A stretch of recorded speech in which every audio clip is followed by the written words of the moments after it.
शुभ संध्याकाळ मैत्रिणींनो, मार्गशीर्ष महिन्यातल्या दुसऱ्या गुरुवारच्या तुम्हाला हार्दिक हार्दिक शुभेच्छा। तर चला संध्याकाळच्या स्वयंपाकाची करायला घेतली आहे तयारी। तर मिक्स व्हेज करणार आहे, खीर करणार आहे, तर मसाला तयार करून झालाय, त्याशिवाय वरण भाताचा कुकर आणि पीठ सुद्धा रेडी आहे। तर आता करत आहे मी पोळ्या झाल्यानंतर घेणार आहे पुऱ्या तळण्यासाठी।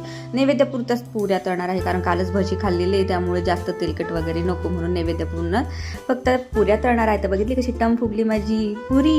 आता इथे करत आहे मिक्स व्हेजच्या मसाल्याची तयारी आणि एका साईडला ठेवला आहे पॅन, तर त्याच्यामध्ये आता वरणाला फोडणी देत आहे। तर मला सवय आहे एका गॅसवरती दोन गोष्टी करायची, मला खरंच सवय आहे आणि मी तसंच करते, त्यामुळे माझा स्वयंपाक अतिशय पटापट होत असतो। व्हिडिओमध्ये जरी किती फास्ट दाखवला तरी 1 मिनिटात असा झालेला नाहीये बरं का स्वयंपाक।